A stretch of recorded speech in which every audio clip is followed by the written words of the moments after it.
नमस्कार, आप देख रहे हैं चैनल न्यूज। मैं हूं आशीष सिन्हा।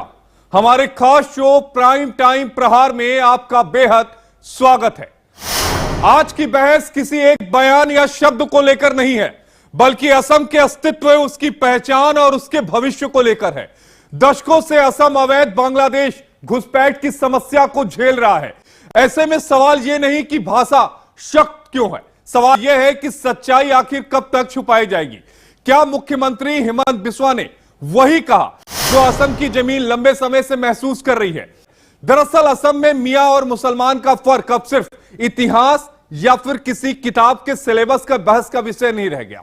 यह सीधे तौर पर राज्य की मौजूदा राजनीतिक, प्रशासनिक कार्रवाई और सामाजिक रिश्तों को प्रभावित कर रहा है। इससे पहले आपको यह बताना और समझाना बेहद जरूरी है कि मियां और मुसलमान के बीच में जो असम में एक नई बहस शुरू हो गई है। जब मुख्यमंत्री ने एक बयान दिया था और यह कहा था कि मियां मुसलमानों को परेशान करो, तो उस बयान के मायने कई तरीके के निकाले गए। और इसी पर चर्चा करने के लिए हमारे साथ खास मेहमानों का पैनल है। हमारे साथ डॉक्टर आशीष हांडा जी हैं, नेता हैं भारतीय जनता पार्टी के। हमारे साथ राज पुरोहित माधुरी जी हैं, हिंदू धर्म गुरु हैं। हमारे साथ कुलदीप यादव हैं, प्रवक्ता हैं कांग्रेस पार्टी के। और हमारे साथ पीरजादा तौकीर निजामी है, मुस्लिम स्कॉलर हैं। आप सभी का बेहद स्वागत है चैनल न्यूज में। सबसे पहले आशीष जी, कुछ आप कह रहे थे, प्लीज। जी आशीष जी, आपको, मेरे आपको पैनलिस्ट को और आपके चैनल के सभी प्यारे प्यारे दर्शकों को भारतीय जनता पार्टी की तरफ से मेरे यानी आशीष का प्यार भरा नमस्कार। देखिएगा, सबसे पहले तो मैं हाथ जोड़ के विनम्र निवेदन करूंगा सभी आदरणीय को पैनलिस्ट से कि कृपया इस डिबेट को रुख को मोड़े नहीं, क्योंकि डिबेट क्या है? डिबेट यहां पे हिंदू मुस्लिम के बारे में है ही नहीं। ये तो गलत नैरेटिव स्प्रेड करने का प्रयास करते हैं। यहां पे ये मुद्दा क्या है? About pro Indians and anti Indians. यहां पे राष्ट्र भक्तों के बारे में और देशद्रोहियों के बारे में बात हो रही है। हर वो व्यक्ति जो गलत तरीके से हमारे देश में घुसा है, जिसको हम इन्फिल्ट्रेटर कहें या जिसको हम भगोड़ा कहें, कुछ भी कह लीजिए आप उसको, लेकिन वो हमारे संसाधनों पे कब्जा कर रहा है। और हर देश ऐसे लोगों को अपने देश से बाहर निकालने के लिए प्रतिबद्ध है, जिसके लिए सुप्रीम कोर्ट ने भी 5 पॉइंट रखे थे। पहला पॉइंट ये रखा था, डेमोग्राफिक इन्वेजन जो हो रही है असम की। पहला पॉइंट डेमोग्राफिक इन्वेजन। दूसरा, जियोस्टैटिस्टिकली वाइटल डिस्ट्रिक्ट जो है लोअर असम में, उनके ऊपर कब्जा किया जा रहा है। तीसरा, इलीगल माइग्रेंट्स इन्फ्यूज किए जा रहे हैं। चौथा, वो एरियाज जो मुस्लिम मेजॉरिटी में नहीं थे, अब वो मुस्लिम मेजॉरिटी में कन्वर्ट होते जा रहे हैं डेमोग्राफिक शिफ्ट करने के लिए। और पांचवा, अगर इसको रोका नहीं गया तो आने वाले समय में सुप्रीम कोर्ट ने सचेत किया कि यही डिमांड करेंगे कि हमें बांग्लादेश के साथ मिला दिया जाए और इंडिया की इंटेग्रिटी और सॉवरेनिटी खतरे में आ जाएगी। जब इतने बड़े मुद्दे पे सुप्रीम कोर्ट 5 पॉइंट अपनी टिप्पणी देता है, तो उसके बाद असम सरकार, जो कि वहां पे पिछले कई दशकों से इन्फिल्ट्रेशन असम झेल रहा है, लेकिन पॉलिटिकल विल नहीं थी कांग्रेस सरकार की कि कभी इसको रोके या इसके लिए कुछ कदम उठाए। आज हेमंत बिस्वा शर्मा जी अगर प्रखर राष्ट्रवादी होने का सबूत दे रहे हैं, तो इसमें किसी को इतराज क्या है? इतराज ये है कि वो मियां शब्द को मुस्लिम से जोड़ रहे हैं, जबकि यहां आपने बहुत एम्पली क्लियर कर दिया, और ये कोई भी गूगल कर सकता है कि मियां मुस्लिम उनको कहा जाता है जो कि बांग्लादेश से, जो फॉर्मली ईस्ट पाकिस्तान था, वहां से माइग्रेट होके यहां आए और ब्रह्मपुत्रा के आसपास उन्होंने इलीगली रहना शुरू कर दिया। अब जबकि एसआईआर चल रहा है, जबकि एसआईआर में दूध का दूध और पानी का पानी होना तय है, भाई जिसका भी नाम उसमें आएगा, अगर वो गलत नाम आ रहा है, अगर गलत फॉर्म 7 भरा जा रहा है, आप अपना डॉक्यूमेंट दिखाइए। अगर आपके पास डॉक्यूमेंट है, आप इंडियन सिटीजन हैं, तो आप सिर माथे पे हमारे देश के नागरिक हैं। और अगर नहीं है, तो भी आपको पता होना चाहिए कि 1985 का जो अकॉर्ड साइन किया गया था, तब की केंद्र सरकार और वहां की एजेंसीज के बीच में, जो क्लियरली कहता है कि 25 मार्च 1971 को एक कट ऑफ डेट बना दी गई है, जहां पे इलीगल इमिग्रेंट्स का एक प्रावधान रख दिया गया है। और हेमंत बिस्वा शर्मा जी यही तो कह रहे हैं कि भैया हम जिनको आइडेंटिफाई करेंगे उनको देश से बाहर निकाल के छोड़ेंगे। उसके लिए हमें ढाका सरकार से वो महात्मा गांधी जो राम को पूछते थे, अंतिम में थे हे राम, उसी राम के अस्तित्व को नकार दिया जिस कांग्रेस पार्टी ने, और कोर्ट में एफिडेविट देके कहा कि राम काल्पनिक है। वो आज उसी महात्मा का नाम ले रहे हैं। क्या शर्म की बात है? आशीष, बीजेपी के लोग वो खुद भारत में घुस गए, सीए बन के बैठ गए और संविधान के उच्च सीटों पे बैठे हुए हैं। घुसपैठी कैसे हेमंत हो गए? बिस्व शर्मा जी को, अरे भैया, तुम्हारी हेमंत कांग्रेस बिस्व पार्टी शर्मा जी जिसको की जन्म देने वाला भी भारतीय नहीं था, तुम्हारी हेमंत बिस्व राजमाता शर्मा जो जी बड़ी मुश्किल से की भारतीय असम बनी में है, सरकार लेकिन आज है। भी ये प्राइम जिम्मेदारी मिनिस्टर बनने हमारे की लोकतंत्र की किसकी बनती है? देश वो का हमें प्रधानमंत्री घुसपैठिया कौन है? बोल रही है। आशीष जी, मुख्यमंत्री रुको, कौन लीजिए, है? पहले चर्चा सुन ले, उसके बाद जवाब हमसे दीजिए। पूछा जा रहा कुलदीप जी, है। पहले तो ये बता इनसे दीजिए पूछा दर्शकों जा रहा है। अरे 10 साल से क्या कर रहे हैं आप? अरे मैं 14 पूछ साल रहा से हूँ, आप क्या निकाला कर रहे जाए या हैं? ना निकाला हमसे जाए? क्यों जो पूछ रहे हैं? 70 साल से हमसे क्यों तुमने पूछ काला रहे हैं? कानी देश का की, लोकतंत्र उसको आपके साफ हाथ करने में में टाइम जाएगा। आपके पेट में दर्द होता है जब हम कार्रवाई करते हैं।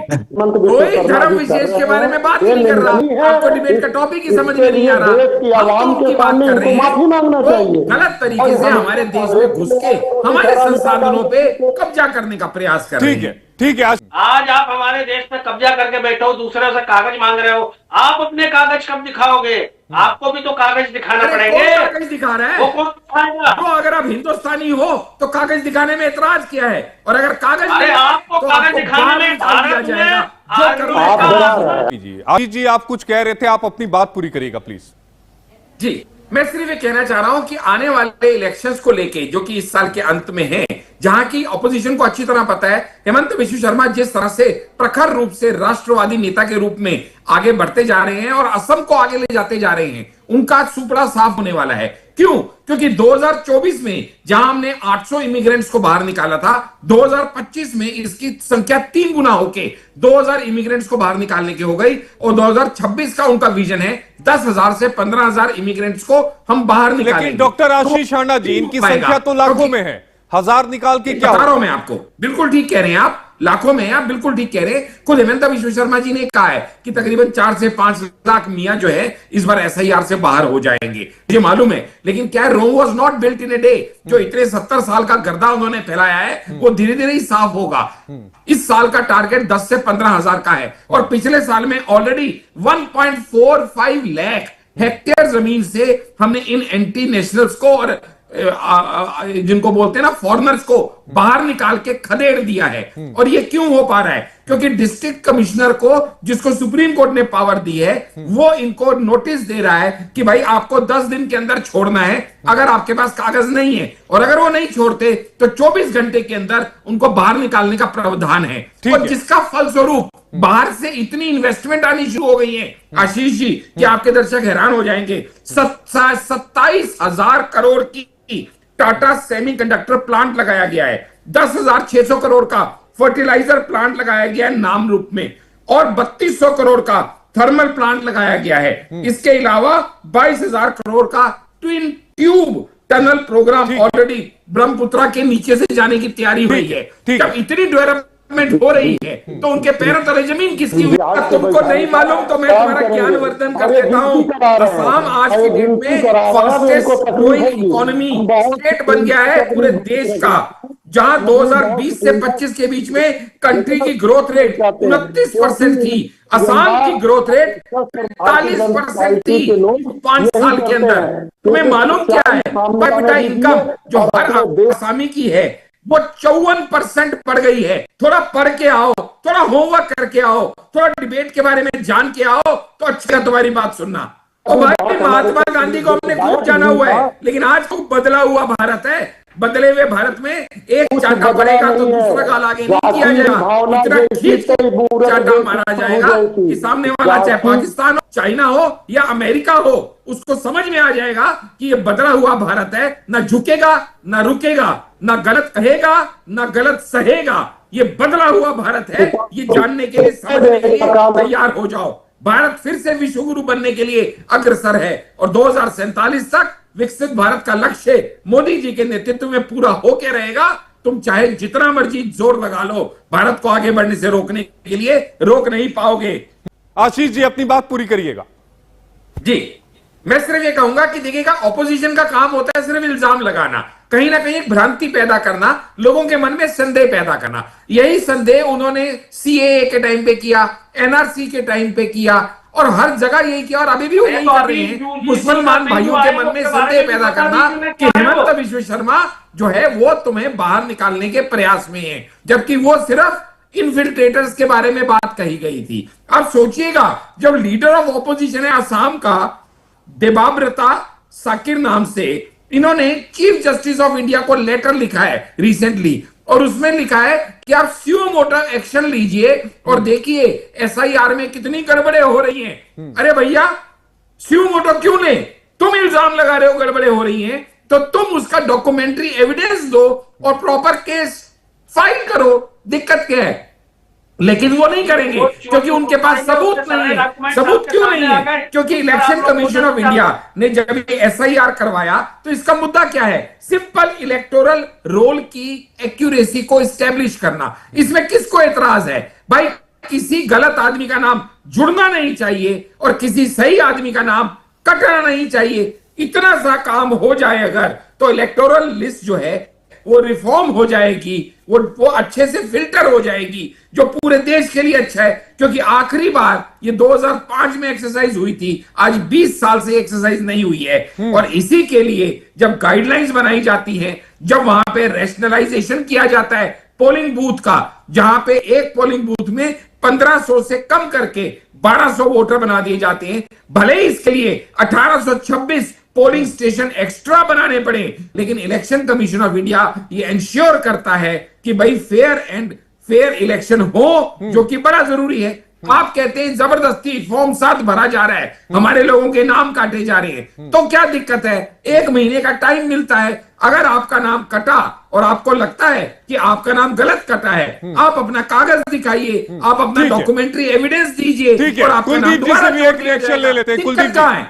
किस देश की लोकतंत्र की बात कर रहे हैं जिसको हम मानते तक नहीं है? किस सरकार की बात कर रहे हैं? नहीं मानता। आपके राहुल गांधी जाके विदेश में बोलते हैं भारत में लोकतंत्र गुमराह करने का काम कर रहे हैं। 2014 हमारा सीधा प्रश्न है आपसे। अरे यार, मेरे को एक बात बताओ ना, जब हमने ये लोग अपॉइंट कुलदीप जी आप टॉपिक से डाइवर्ट काहे हो जाते हैं? कुछ पॉइंटर्स लिख कर आए हैं क्या कि उन्हीं पे बनना है? ये लोग मानने के लिए तैयार नहीं है, आपकी पॉलिटिकल पार्टी ने सभी ने संविधान को नहीं मानते हैं।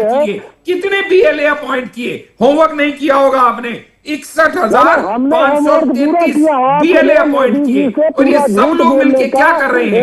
एक एक घर में जाके ये चेक कर रहे हैं कि भाई इस घर में कितने एलिजिबल वोटर हैं। अगर आपका नाम किसी का कटा है तो कंप्लेंट कीजिए, कौन रोकता है? आपकी सुनवाई होगी। लेकिन आप तो कहते हैं सीजेआई स्यू मोटो को अपने फैसले में, क्यों भैया काम धंधा नहीं है सीजेआई के पास?